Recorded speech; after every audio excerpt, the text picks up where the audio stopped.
the biggest trick in this matrix is getting people to look outside of themselves and to not truly realize their own power, what they truly are at their core. There needs to be an awakening from the awakening.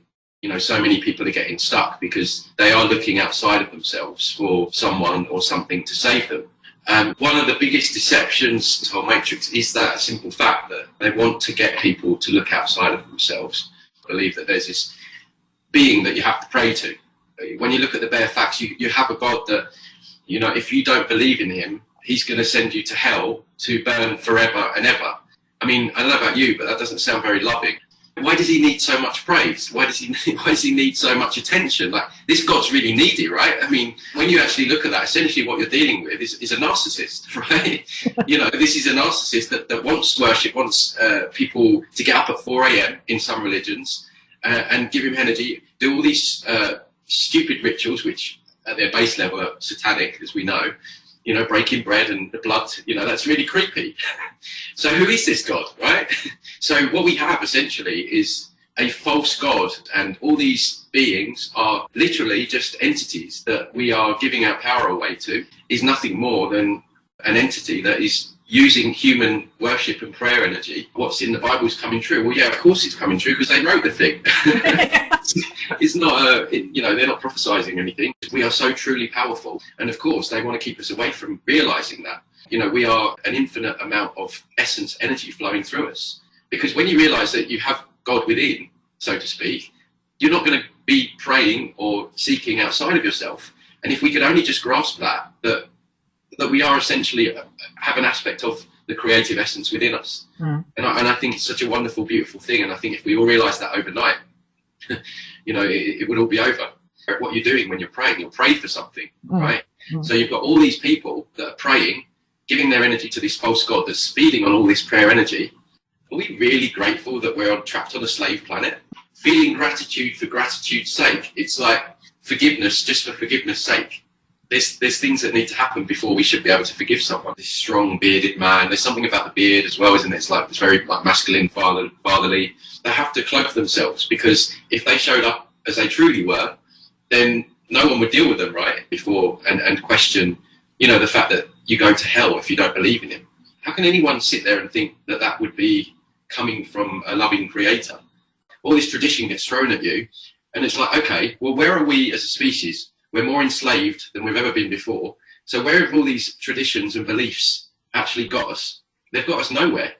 And so, yeah, it's just because we've always prayed or we've done something for a long time, doesn't necessarily mean that it's good, right? And I think we're living in times now where we need to be questioning everything, even ancient, well, especially ancient quote unquote traditions.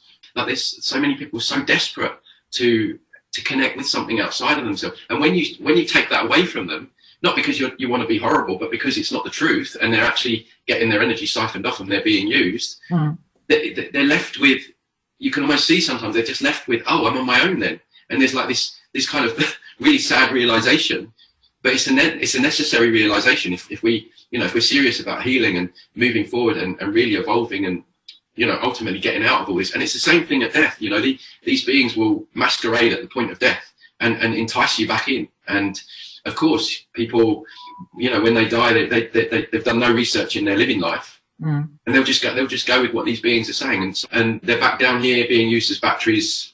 And for me, I don't know about you, but I want this to be my last lifetime here. And not coming back. I'm just not going to. I'm not going to go anywhere where anyone tells me to go. I'm going to set my intention to leave the matrix, and I'm going to rip a hole through the grid, and I'm going to leave. Well, these are all rituals, and they're all giving energy away to some entity. Even the steeple at the top of the church, that does something energetically. You know, they put them on ley line points and things like that. So all that prayer energy in the church on the Sunday is going out into the ether and feeding this false god. No wonder he threatens people with hell. Because you know, if you can scare people into worshipping you, then you're doing it by coercion. And have you noticed people even use the term "I'm God-fearing"? God-fearing. Why fear the Creator? Why should you fear him? Surely that doesn't make sense. Yeah, my child didn't believe in me, so I set him on fire. Yeah, it's insane. People are praying, thinking that's making a difference, right? For how many centuries have we prayed for peace? Yeah, Where's the peace? It's clearly it's not worked. The prayers have not been answered. It's like their comfort cushion gets pulled away from them, and they're left solely with themselves. And that's scary because that comfort cushion has been there from childhood. When you fold the cross up, what does it? It makes a cube, right? And so that's the black cube of Saturn. And the black cube represents mind control. This is why your television is cube shaped. Well, maybe not so much anymore because a lot of them are flat screen. But back in the day, they were shaped as a cube. This is why you have the cube of Mecca, the black cube of Mecca that or the Muslims they walk around. It's like rings of Saturn. They're walking around in a ring. So when you fold the cross up, it's actually a very basically a satanic symbol that they use very often, because the box is to box the mind control. You're going out, people are trying to go outside of themselves, they're trying to connect outside of themselves, and as soon as you do that, you're potentially opening yourself up. And I've worked with a lot of people down the years that have gone on these week-long retreats, and they've got a lot of interference, right? But these mass meditations with a million people meditating, I'm thinking that's going somewhere, and it's probably going into the false god matrix. So people then, the natural thing, people then ask me, so who do I connect with, Tony? Exactly, connect with yourself. I've said before, I don't even like the term higher self because it implies that there's some kind of higher intelligence outside of us. Again, right? It's very cleverly packed. And people go, what? Don't tell me there's no higher self. What about guides? What about my guide?